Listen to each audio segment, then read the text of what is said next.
Capítulo 31. Dad gracias al Señor, porque Él es bueno, y porque su amor es eterno. Díganlo los que el Señor ha salvado. Salmo 107, versículo 1. Consulté con un doctor en cánones eclesiásticos, el doctor José Joaquín Ramírez, y después de mucho estudiar me contestó que el caso no estaba previsto y que no podía aconsejarme nada en la ocasión tan delicada. En Medellín, a ninguna parte podía volver los ojos, porque solo en el reverendo padre Genao tenía yo confianza, y él no era un hombre para tales consejos. A lo más, sufría conmigo y me consolaba con sus visitas. En medio de lo más crudo de la refriega, le escribí al señor Builes pidiéndole misericordia para la congregación, y por respuesta me dijo que lo que se necesitaba no era la separación de los reverendos sacerdotes eudistas, cuya influencia no le afectaba en lo más mínimo, sino que fueran humildes las misioneras, porque eran tales que a la misma Madre Laura, que se distinguía por su prudencia y humildad, le harían salir de sus casillas. Pobre pues este señor obispo, porque resultaba ser inconsecuente consigo mismo, y por no poder confesar la verdad de tal atropello, ni tampoco su causa positiva. En lo más reñido del asunto llegó a la casa una carta dirigida por los eudinistas de Santa Rosa, quizás también por las de Yamural, a las de San Pedro, y que por la mala dirección se desvió de su destino y fue leída por las misioneras de San Pedro. Y eso fue como una cosa providencial, porque decía que ya el reverendo padre Troessel había arreglado con el señor Builes para que las eudistinas pudieran reunirse a llevar una vida común en San Pedro, en la casa de las misioneras. Al mismo tiempo, una señorita comunicó en una carta muy poco comedida que ya el señor Builes tenía 4 eudistinas aprendiendo la vida religiosa en las capuchinas de Yarumal, para así convertir a las misioneras en algo que tendría de eudistinas, de capuchinas y de misioneras. Del internado de don Matías también escribieron las hermanas que había ido unas capuchinas enviadas por el señor Builes a ver la casa y a tomar medidas para una nueva construcción, con lo cual no les quedó duda de que se trataba de cambiar nuestras reglas y hacer una congregación diferente y de retazos de comunidades. Parecía que el internado de don Matías pasaría a estar en las manos de las capuchinas o quizás de la nueva monstruosa congregación. Y por todo esto yo creí que había llegado el momento de obrar y pedí a Dios con insistencia que me diera la luz necesaria para dar un paso salvador. Terribles fueron aquellos momentos, sobre todo si se atiende a la soledad en que me hallaba, pues aunque yo tenía conmigo a Carmelita, que es mi grande apoyo moral en 1000 ocasiones, y el consejo de la casa generalicia, nada sabían ni tampoco podían aconsejarme, pero ¿cuándo he yo recurrido al cielo y no he sido oída de ti, Señor de mi alma, que cuentas mis agonías y me llenas de esfuerzo? Durante una de aquellas dolorosas noches tomé una resolución inquebrantable. Yo madrugué para poner a la consideración de Carmelita y a las hermanas que me acompañaban el sacar la casa generalicia y plantarla en la ciudad de Antioquía. Ningún poder humano que no fuera el de la obediencia, que ya no es casi humano, les dije, podrá hacerme desistir de esa resolución, porque se trata de destruir la congregación, y mi deber es tratar de conservarla, mientras que Dios así lo quiera. Así pues, aterradas se quedaron mis pobres compañeras, y hasta Carmelita, que es mi hermana, nada tenía que decir. Ella, siendo mi hermana, sabía temer, pero no estaba temiendo. Yo les anticipé que no necesitaba de la aprobación de ellas, pero que sí que debíamos estar de acuerdo. Así que me contestaron que sin poder ver claro que la tal medida no fuera a ser contraproducente, aún así me acompañarían.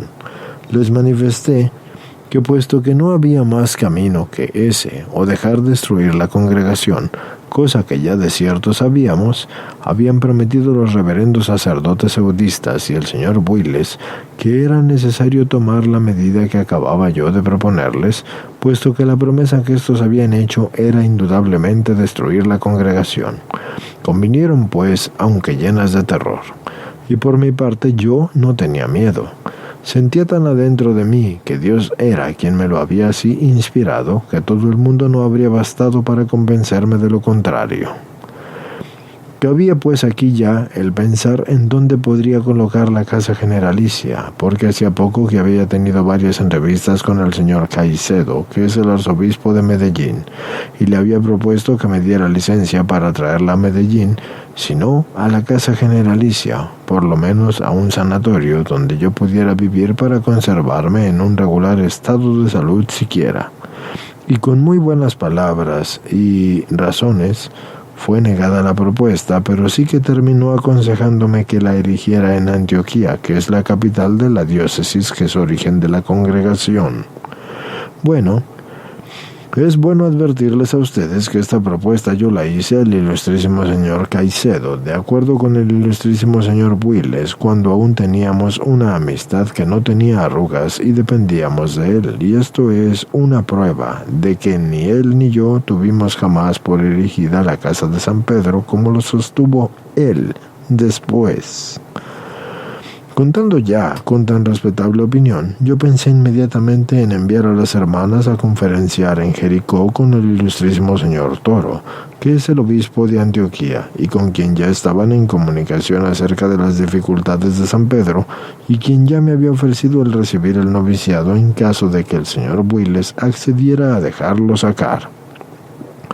Con el mayor sigilo salieron pues para Jericó las hermanas María del Santísimo y María de Betania, resueltas a hacer el camino a marchas forzadas y en suma reserva, a fin de no ser impedidas quizá por una orden de Santa Rosa que hubiésemos atendido fielmente, pues que a pesar de todo respetábamos profundamente nuestra dependencia. Y no sin dificultades por el mal camino, triunfaron estas buenas hijas en su cometido y volvieron después de entrar al ilustrísimo señor Toro de todas las cosas. Lo enteraron completamente de todo cuanto pasaba. Así también recibieron las voces del aliento de aquel santo obispo, y está más que excusado el decir que la intervención de él no fue oficiosa. Esto fue porque él tenía una casa de nuestra congregación en su jurisdicción, la de El Caraño. Él tenía pues perfecto derecho a inmiscuirse en todos nuestros asuntos. Y muy oportunamente yo le solicité el apoyo de los demás ordinarios, pero sin resultado favorable. Ninguno me negaba lo que yo le pedía, pero estaban llenos de desconfianza y no me daban un apoyo directo ni tampoco fijo. El señor Builes se había anticipado a informarlos y aún a comunicarles sus intentos de destrucción. Al señor afanador, a quien notaba muy adicto, lo engañaba, diciéndole que no se trataba de nada serio, sino sencillamente de calmar una colmena alborotada. Esas eran literalmente sus palabras. Al señor Crespo le informaba muy mal de nosotras, de modo que él creyera que cumplía un deber cuando nos destruía. Y con los demás era reservado, y ellos desconfiaban porque se trataba de un obispo de muy buen nombre y de mucha virtud, según ellos. Total pues que tuve que tomar resoluciones sin consejo ni ayuda humana y asumir solo las responsabilidades. El señor Toro se mostró compadecido y adicto, y con las mismas hermanas que fueron a verse con él me escribió diciéndome que era indudable que yo estaba en el deber de defender la congregación de una segura ruina. No me dijo si era o no era conveniente la sacada de la casa generalicia, pero sí que me decía que si quería llevar la casa a Antioquía, lo hiciera, y que lo podía hacer con plena seguridad de que él daría la licencia de la forma que se necesitara. Entonces, le gustaría de un modo definitivo, además de que no pensara yo en la casa, porque yo tenía ahí la diócesis, y tenía varias, y que en una de ellas nos íbamos a acomodar por lo pronto. Resuelto pues este punto, solo restaba ver cómo se hacía el viaje, porque todo él debía hacerse en bestias, y teníamos bestias propias, pero se presentaba el problema de cómo se sacaban nuestras finquitas de San Pedro, sin que lo supieran los reverendos padres, o incluso el señor Builes. En el nombre de Dios y después de pensar muy bien las circunstancias, llamé a Juan de Dios Restrepo, que es el padre de dos de las hermanas, y le supliqué que fuera a San Pedro, y después de desorientar en cuanto pudiera a las gentes, solicitara unas bestias alquiladas y se dirigiera a la casa de las hermanas con una boleta mía, para que ellas lo autorizaran para sacar las bestias de la finca, de modo que creyeran que eran alquiladas y que viniéndose por el camino enviara los Galápagos por los rastrojos. Así lo hizo este buen señor, y en la mañana del 13 de mayo salimos de Medellín las hermanas María del Santísimo, María de Betania y María de Nazaret, y determinamos que las otras salieran al día siguiente, con el fin de no llamar la atención por el mucho número. Antes de salir dejé una carta de que debían mandarle al ilustrísimo señor por el correo de la semana siguiente, en la que yo le daba cuenta de la resolución tomada y llevada a efecto, advirtiéndole que no le había pedido permiso porque yo no lo necesitaba, porque ya que la casa generalicia no estaba erigida en su diócesis ni tampoco en ninguna parte, pero que sí le daba las gracias por la hospitalidad que le había dado en San Pedro por algún tiempo. Le suplicaba que no mirara mal esta medida, porque yo solo obedecía a la necesidad de conservar la congregación conforme así era la voluntad de Dios, y aún le decía que él mismo, una vez pasada la actual situación que le permitiera ver claro las cosas, iba a agradecerme la medida que yo tomaba. En fin, pensé cada palabra, de modo que no hubiera nada, ni menos respetuoso, ni menos bondadoso, y se la encomendé a mi Dios. Carmelita se encargó de mandarla, según se había convenido. Salimos, pues, en una mañana frigidísima y nublada, y con lluvia lenta, y que convidaba para llorar. Al salir me parecieron tan tristes las calles de Medellín y me parecía que todos leían en mi semblante el dolor. Recordé lo que Medellín ha sido conmigo. Salía como una prófuga escondiendo el motivo y aún el viaje como quien ha cometido un delito. Llevaba el alma tan sola y tan amargada. Dios mío, Medellín tan duro que no había podido ni mirar un rostro amigo ni una mirada de compasión. Oh, incomprensibilidad terrible. Medellín ha crecido, y siempre así que soy mortecina de sus calles, en lo cual no anda tan desacertado, si es que atiende a mí.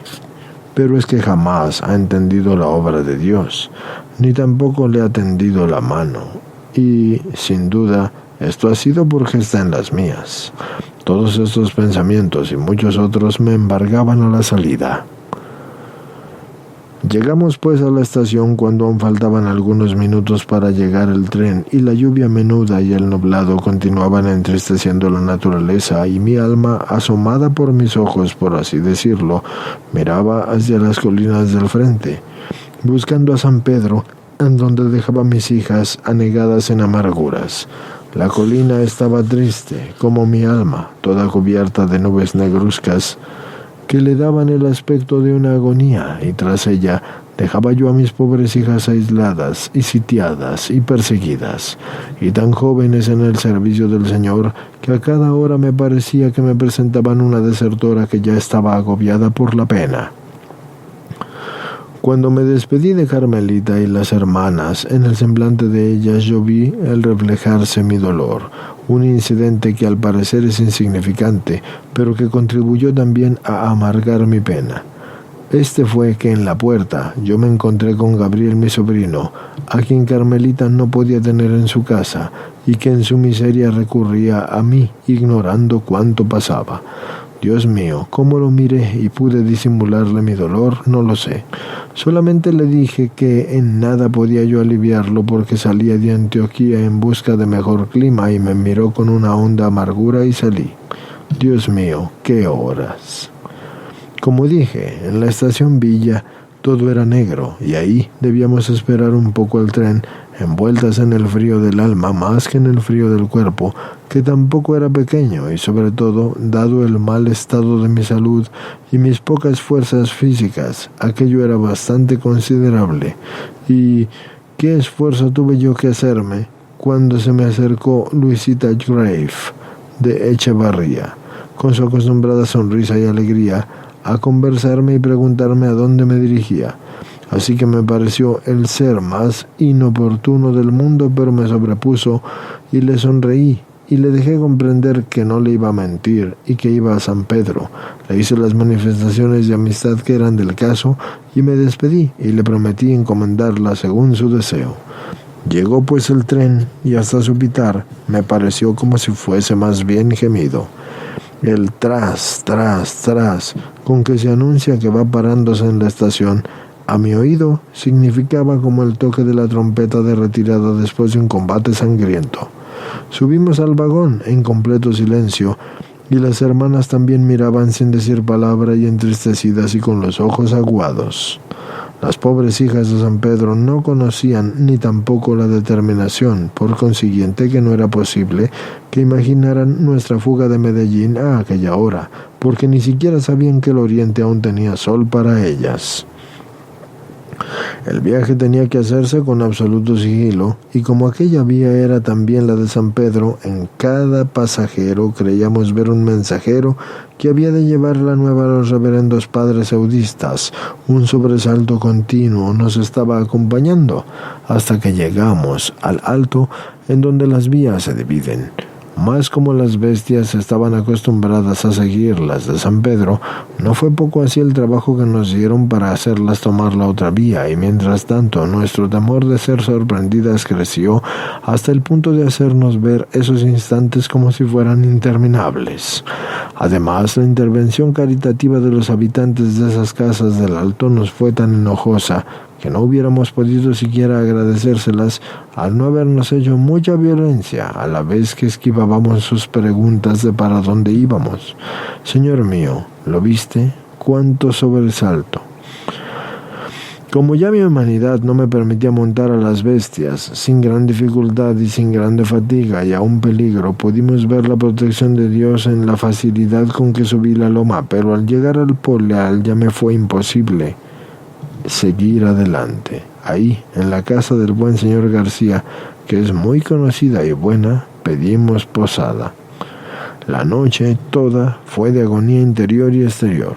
El maltrato físico no me permitió ni acostarme, sino que al amanecer, y entre tanto mi pensamiento recorría todos los dolores de mi vida y los comparaba con la actual tragedia, y el alma del señor Builes y la crueldad con que nos empujaba hacia la destrucción de una obra de la cual era él mismo testigo de ser de Dios, y también del bien que le habían hecho en sus diócesis, como lo había proclamado a la faz de todos tantas veces, se me volvía pues un abismo de pena.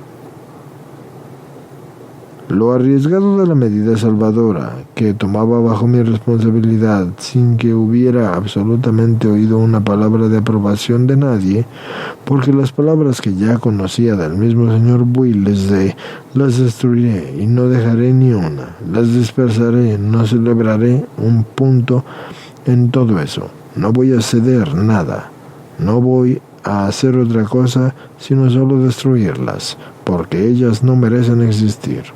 Así que, Dios mío, resonaban en mi alma como anatemas terribles sobre esa pobre alma que tanto amaba. Me parecía que mis dolores físicos eran un indicio de enfermedad mortal y veía aquella jornada como imprudente y me parecía que Dios había de tomarme justo en aquella hora. La veía inútil, porque en vista de esa fuga, Roma y sigue. Así de sencillo. Roma sigue. ¿A quien se quejaría con el señor Builes? Entonces, todo esto parecía como jornada imprudente. A mí sí me parecía que Dios tenía que tomarme en cuenta todo esto. Todo yo lo veía inútil, porque era una fuga. Ya les había dicho que Roma iba a quejarse con el señor Builes desbaratando la congregación, y lo que queríamos evidenciar iba a resultar así como un mayor escándalo, y aún así más para prejuicio de las almas. De pronto pues revivía mi esperanza, y veía claro que Dios era quien me había inspirado tal medida, y por consiguiente él mismo aseguraría el éxito. Esto sí me reanimaba, pero luego, como en una pesadilla, yo veía las noches de la angustia de mis pobres hijas y sus dudas y perplejidades, y las sentía, por así decirlo, en mi misma alma, y tenía así un nuevo mar de angustia que les inundaba. El pobre Juan de Dios Restrepo, que fue nuestro conductor, no solo no acertaba a disponer las cosas del viaje, sino que era necesario arreglarle el de él, ya por lo inexperto en tales asuntos, como por lo excepcional e impresionante de este viaje. Una de las mulas se perdió allí, en el Polial, y por eso tuvimos una grande demora, en la cual no faltaba la zozobra de ser sorprendidas. Por esta es la causa, y lo mucho que teníamos que descansar en el camino para darle aliento a mi pobre y deshecha humanidad. Así que solo llegamos aquel día a Sopetrán. Pensamos en ir a hospedarnos con las hermanas de la presentación, pero reflexionamos que no era posible porque no les inspirábamos sospechas acerca de nuestra actitud de derrotadas. Así que nos decidimos a ir a pedirle posada al señor cura. Fuimos muy bien recibidas y con la excusa de mi salud y la necesidad del clima muy ardiente salimos bien porque el padre no tenía ni idea de lo que pasaba. Al día siguiente salimos para Antioquía, en donde nadie, absolutamente nadie, nos esperaba, pues el ilustrísimo señor obispo no había creído prudente avisarle a nadie. Explicar la alegría que todas, sin previa advertencia, sentimos al pasar el majestuoso puente del río Cauca no es una cosa fácil, como instintivamente lo dijimos, gracias a mi Dios. Y ya pisamos la tierra de la misericordia y estamos en las jurisdicciones del señor Toro. ¡Viva!, gritaron las hermanas, y entonamos así el Magnificat en una acción de gracias, y en el puente nos encontramos con la señorita Tulia Leondoño, para ser exactos. Ella, al saber que íbamos para Antioquía, nos puso a las órdenes toda su familia, como si estuviese adivinando nuestras necesidades, y no deja de ser esto providencial, porque muchas veces habíamos pasado por esa ciudad y habíamos encontrado a señoras y jamás habíamos recibido ninguna atención, ni tampoco quedaba campo para esperarla, ni para extrañar que no se nos hiciera.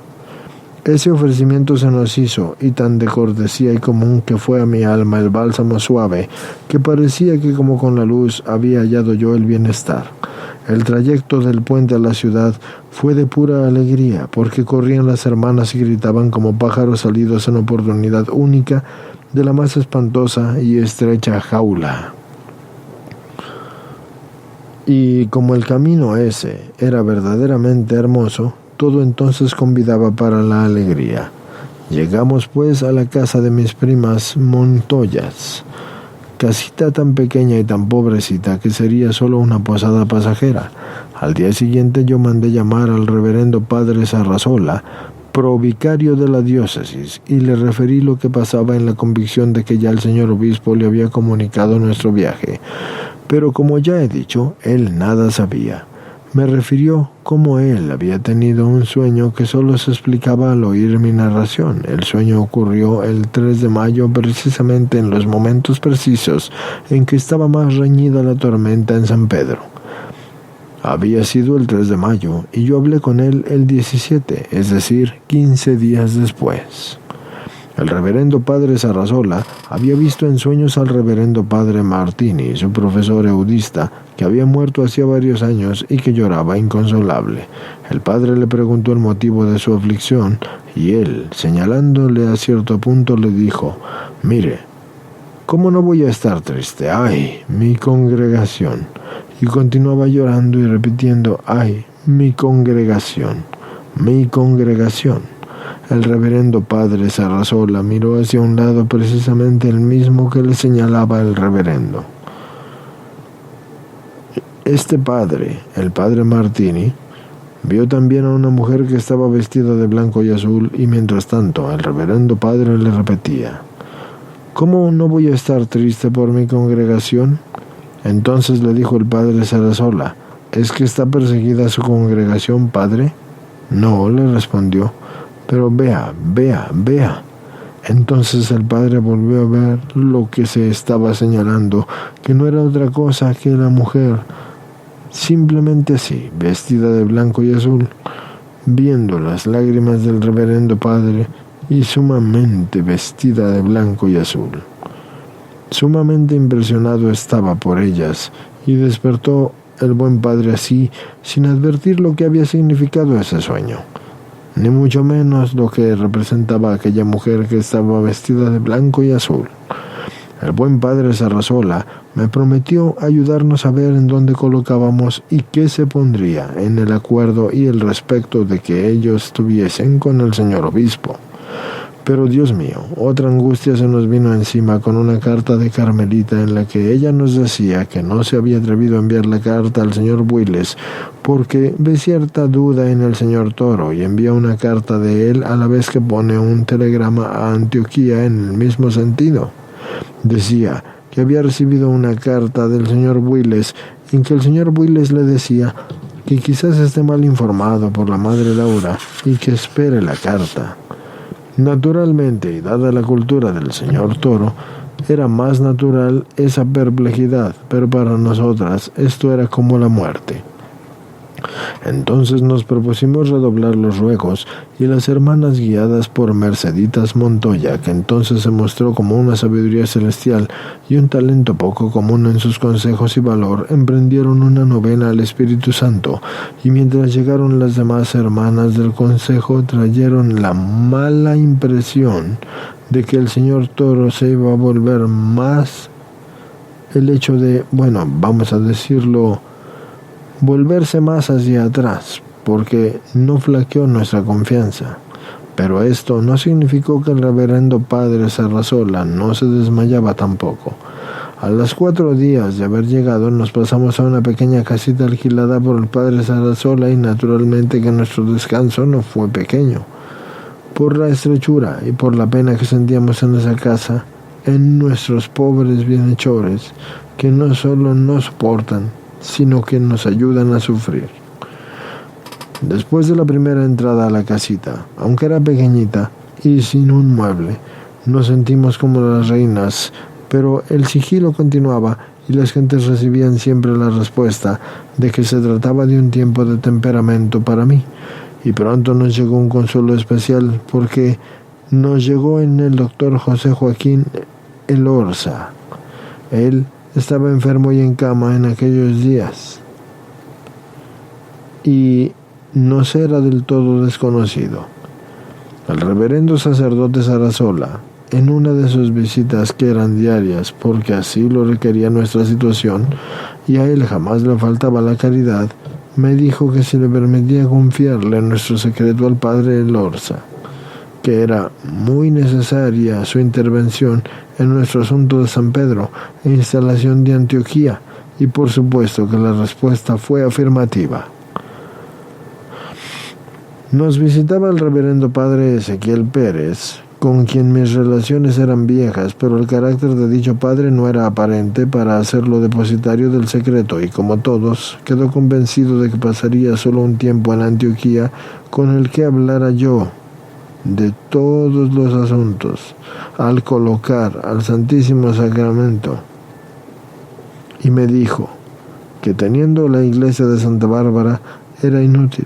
Se me mostró dispuesto a oponerse a cualquier paso que diéramos, y en ese sentido, no malo. Todo era malo en ese aspecto.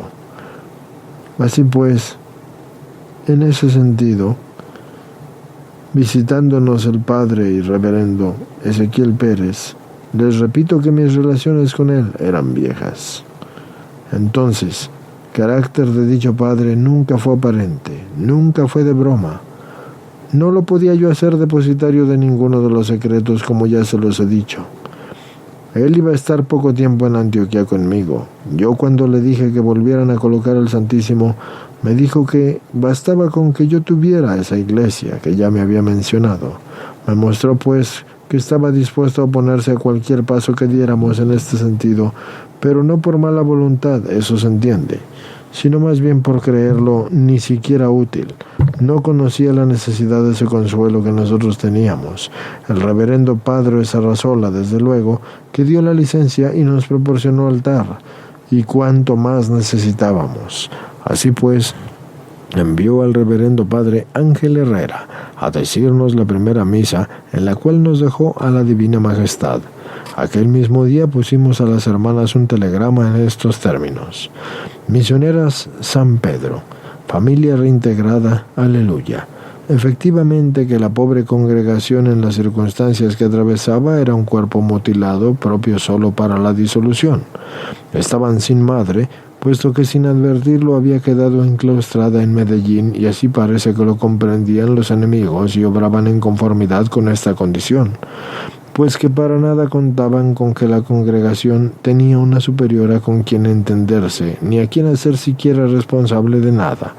Habían quitado al Santísimo de San Pedro, que era dejarlos. Ya pues las iba a dejar del todo huérfanas. Pero con erigir la casa generalicia, que es una cosa que aunque aún no se había hecho de un modo oficial, sí se tenía entonces ya la palabra del señor Toro, y de hecho que se había instalado. Luego tenían la palabra otras personas. Entonces tenían padre en el sagrario también, y este era de la casa generalicia, y madre con su consejo bien formado, porque a pesar del sitio en el que nos encontrábamos y en el que el señor Builes ya había tenido la casa de San Pedro, habíamos nosotros logrado sacar a las hermanas que formaban el consejo sin contravenir sus órdenes, porque dicho sea de paso, se respetaron los castigos y todas sus órdenes como si fueran una cosa sagrada. Aquel telegrama naturalmente cayó como bálsamo en el alma de aquellas pobres prisioneras y les reanimó considerablemente. El reverendo padre Sarrazola recibió entre tanto la carta del señor Toro, ya libre de toda timidez, y a mí misma me comunicó que, puesto que no le llegaba ningún aviso de Santa Rosa, obráramos con libertad. El domingo primero, quizás después de estar en la casita, se apareció el reverendo padre Pérez con el doctor Elorza e hizo la presentación del caso.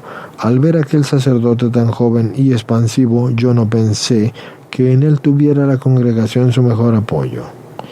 Pero eso de ser graduado en cánones sí me sonó como una música celestial, como puede suponerse, dada mi necesidad y las perplejidades en que yo me veía. Me siento casi incapaz de escribir por la falta de un recuerdo ordenado, y sin embargo me parece que lo primero fue que recibí un telegrama del señor Builes en que me decía: urge, vuelvo a Medellín, avise la llegada. Y este telegrama, que después de tanto ya ha hecho reír a las hermanas por la aparente sinceridad que muestra en él el ilustrísimo señor obispo, fue como una espada para mí, porque Dios mío, qué angustia. Me parecía que era imposible desatenderlo, y era no menos posible atenderlo. Lo que yo sufrí Dios lo sabe, y mi alma, que no ha podido acostumbrarse a disgustar a ningún superior por más que la necesidad lo exigiera y pudiera hacerlo lícitamente, porque si yo no recuerdo mal, a este telegrama no se le dio ninguna contestación, porque como las cosas se sucedían con tal rapidez, las unas le quitaban el lugar a las otras, así que parece que en esos mismos instantes las del internado, a darme cuenta de cómo iban allí, y también para comunicarme en su contento con la instalación de la casa de Medellín, y también comunicaba a Carmelita lo que iba pasando en San Pedro y en Santa Rosa, y en donde aún tenían 2 hermanas en el trabajo del seminario, y a quienes les tocaba adivinar las cosas tras un velo que les hacía más y más misteriosas, por lo cual ellas sufrían más. Uno de los padres del seminario me comunicó que una de las hermanas estaba enferma con una disentería crónica, a quien debía sacar pronto por el peligro del contagio en el seminario, y como unos 6 o más días, cuando aún no había podido hacer nada en el sentido de cambiar a la hermana enferma, me llegó la razón de la Madre Clara, que es la superiora de las Clarisas de Santa Rosa, que se había manifestado muy bien intencionada en nuestro favor y consolaba a esas 2 hermanitas que estaban en el seminario y que debía de sacar también a la otra hermana que estaba con fiebres. De modo que me encontré en una terrible situación porque yo no podía reemplazarlas porque no tenía personal libre, ni tampoco me era fácil dejarlas así, enfermas y en aquellas condiciones. Opté pues por mandar por ellas y al peón yo le di las órdenes de que procurara llegar tarde y que salieran de madrugada, de modo que solo tuvieran tiempo las hermanas de entregarle el oficio a una señora que solía reemplazarlas. Y esto porque yo tenía la seguridad de que aunque el señor Buy les prometía y efectivamente quería destruirnos, no desistía de tener a esas hermanas allí porque precisamente le servían como base para realizar sus planes de cambio de espíritu una vez que hubiese logrado separarlas moralmente de mí. De donde resulta que si se les hubiera pedido el permiso, lo habría negado, y si han tenido tiempo de despedirse, les hubiese detenido, sacándolas así, sin darles el tiempo de despedida, mientras que él estaba celebrando la Santa Misa. Salían dejándoles solo un recado de despedida, y como además estaban enfermas, decían que las habían llamado por eso mismo. Total que era la manera menos mala de sacarlas, y como además no tenía modo de reemplazarlas, a lo menos en apariencia, me daba yo por excusada. Esta medida causó en el señor Willis una terrible crisis. Unido todo esto a la fuga de la casa generalicia, lo hizo enfermarse hasta el punto de inquietar a los que le estaban asesorando. Además, coincidió esto con la fuga de su vicario que, desesperado por ciertas medidas y anormalidades en el gobierno de la diócesis, no se creyó capaz de resistir y se marchó furtivamente. Es necesario considerar que para el corazón del señor Willis estas cosas resultaban duras y que por eso mismo eran un peso para mi alma, pero imposible detenerme de un deber de tanta ciencia y de tanto respeto, que es la conservación de la congregación que ya pesaba sobre mí. En estos días me llegó entonces una cartica del señor Toro, en la cual él me decía que persona muy amiga nuestra había escrito que la sacada de las hermanas de Santa Rosa había sido una cosa muy incorrecta y que había herido profundamente al señor Willis, y que él también estaba apenado porque había creído que las cosas eran de otro modo y que por eso había dado la licencia, y que en consecuencia debía de proceder inmediatamente a darle una satisfacción al señor Willis, e inmediatamente comprendí que esa persona amiga era la Madre Clara, y el por qué ella informaba de esa manera, y le escribí muy detalladamente al señor Toro para que estuviera tranquilo, ya que no se trataba de ningún paso que él no conociera y para el cual yo no hubiera obtenido su licencia. Le ofrecí escribirle al señor Willis explicándole las cosas y cómo había obrado sin atacar en ningún sentido su autoridad, pero el señor Toro, después de estudiar mis razones, se tranquilizó, y yo entonces me dirigí al señor Willis diciéndole que había retirado a las hermanas porque de allí mismo me habían comunicado que tenía que sacarlas, la una por súplica de un padre del seminario que temía un contagio en el seminario, y la otra por la indicación de la reverenda Madre Clara, y que no se las había reemplazado por otras porque no tenía, toda vez que ni siquiera tenía para atender a una hermana que estaba mal en Don Matías, y ahí me quedaba todavía una enferma. Esto sí que era verdad, porque era imposible sacar ni siquiera una de San Pedro. Todas eran necesarias para sostener la lucha tan formidable que allí se había establecido. Pero esto yo no podía decírselo al señor Willis, pero era delante de Dios una causa que justificaba completamente mi proceder. La salida, sin despedirse, le dije que obedecía a que ellas tenían que salir de mañana para alcanzar a buena hora a llegar a Don Matías, y como él y también los padres del seminario estaban celebrando a aquella hora, no había sido posible que me despidiera o que se despidieran personalmente. Pasado esto, hubo necesidad de pedir a Santa Rosa la exploración de unas novicias que debían profesar, y le pedí en los mejores términos posibles, y contestó pues el ilustrísimo señor Willis en un telegrama muy serio. En este telegrama manifestaba que no quería entenderse conmigo y que le pidiera esa licencia a la superiora de San Pedro.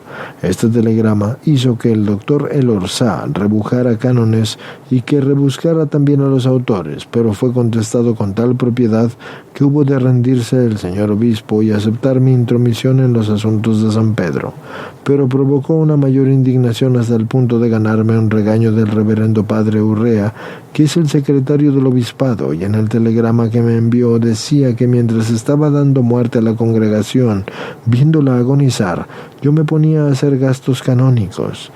Este inexplicable telegrama causó división, pero también divirtió al doctor Elorza, y a mí me sorprendió en vez, pero solo un poco, porque desde que estaba en Medellín, ya él me había hecho el cargo de que yo estaba tumbado en la congregación. Cualquier día se apareció a San Pedro el reverendo padre Urrea, quien acompañado de un padre eudista exigió a las hermanas que firmaran una adhesión al señor Builes con una promesa de absoluta obediencia. Las hermanas naturalmente que dijeron que sin licencia de la superiora general no iban a hacerlo, y ellos les dijeron que esperaban a que la pidieran por telégrafo y que solo se trataba de una simple adhesión, con el fin de cesar ya en las hostilidades y nombrarles capellán. Bueno, pues de Antioquía yo les contesté que el reverendo padre debía de dirigirse a mí en la demanda de esta licencia, y esto lo contesté naturalmente de acuerdo con el doctor Elorza, como lo hacía todo, y mientras llegaban las respuestas ya de noche, cuando ya se habían acostado las hermanas, volvieron los padres Urrea y Lemagres, y haciendo levantar a las hermanas, las reunieron en el refectorio para ver de convencerlas de que debían de firmar sin esperar nada, puesto que era una cosa que no podía hacerles mal, y sí que les traería las ventajas de la paz. Las hermanas, aunque estaban llenas de miedo al ver el ademán casi furioso del reverendo padre Lemagras, se sostuvieron en la negativa a tal firma, y entonces, cansados de arengar inútilmente, entraron y se pasaron al terreno de los insultos, pero el blanco de ellos era principalmente esta pobre y ruin servidora.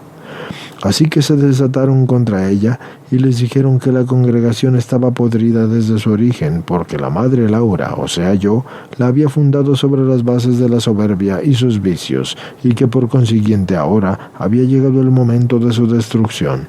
Y tanta fue la indignación de aquellos sacerdotes que ya las hermanas perdieron el miedo y el acto de su seriedad.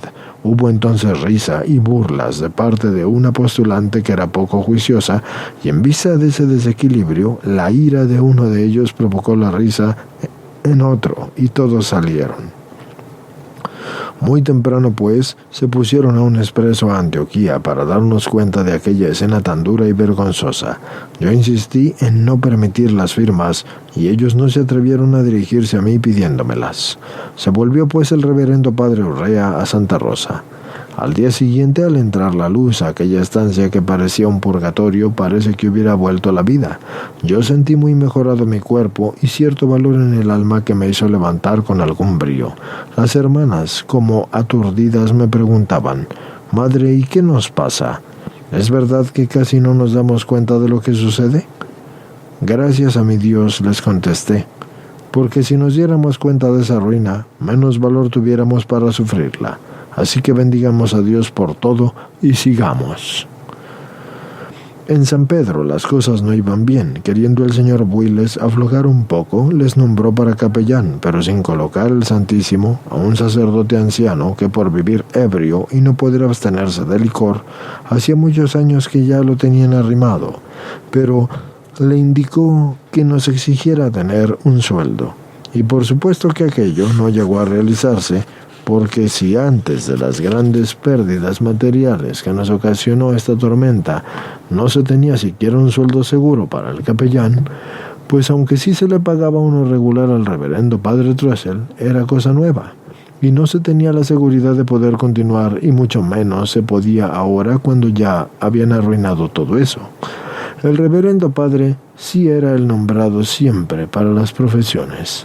Eso lo hacía él con tal dificultad que frecuentemente una hermana tenía que acercarse al altar para ayudarlo a tener el ceremonial, y aún tenía que irle leyendo porque él ni siquiera podía hacer esto solo. Las hermanas iban a la iglesia parroquial a oír la Santa Misa y a comulgar en donde fueran ultrajadas desde el púlpito, y varias veces así fue. Fueron tratadas también con desprecio. Para confesarse, lograban de cuando en cuando algún sacerdote extraño, o iban a la parroquia en donde naturalmente quedaban en gran peligro las vocaciones de las novicias, sobre todo. Pero es preciso pues confesar que no todos los sacerdotes que estaban confesando en la parroquia fueron poco prudentes en el confesionario, porque algunos las consolaban muy indirectamente.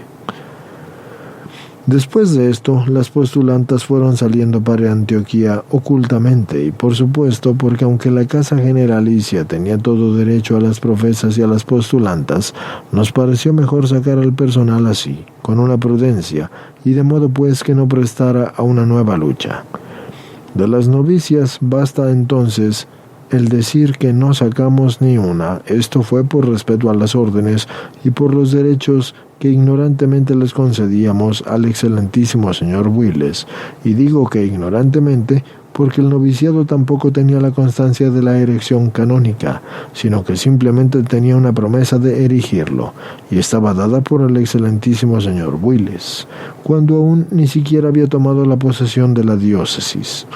Este documento, por consiguiente, no tenía la fuerza canónica, pero la mala y equivocada información que yo misma le di al señor Toro y al reverendo padre El Orsá nos hicieron respetar el noviciado. Cada hermana que iba profesando iba a Antioquía, y como al fin nada nos obligaba a recibir a las postulantas, este procedimiento haría morir el noviciado, pero moría en manos de su ordinario y sin que nosotras quebrantásemos en lo más mínimo los cánones. Con motivo pues de todas estas cosas y permisos para profesiones, me dirigí varias veces al señor Willes, siempre en demanda de paz, pero yo nunca recibí más respuesta que simples amenazas. Pero lo que provocó más la paciencia de él fue que le puse un telegrama en estos términos a ver si impedía nuevas cosas en el noviciado. Por las faltas de las novicias le pido humildemente perdón y le suplico quejarse de las mías a mi ordinario.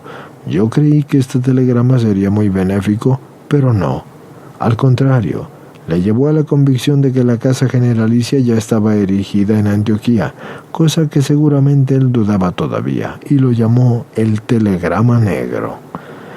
Después de este, fue precisamente que envió a pedir la firma, según te acabo de referir, porque seguramente estando a las de San Pedro en sus manos y yo tan definitivamente separada de la diócesis, creyó que obteniendo así una firma de obediencia y adhesión, ya ese noviciado quedaba como suyo y le serviría por maravillas para su intento de fundación y su nueva mezcolanza.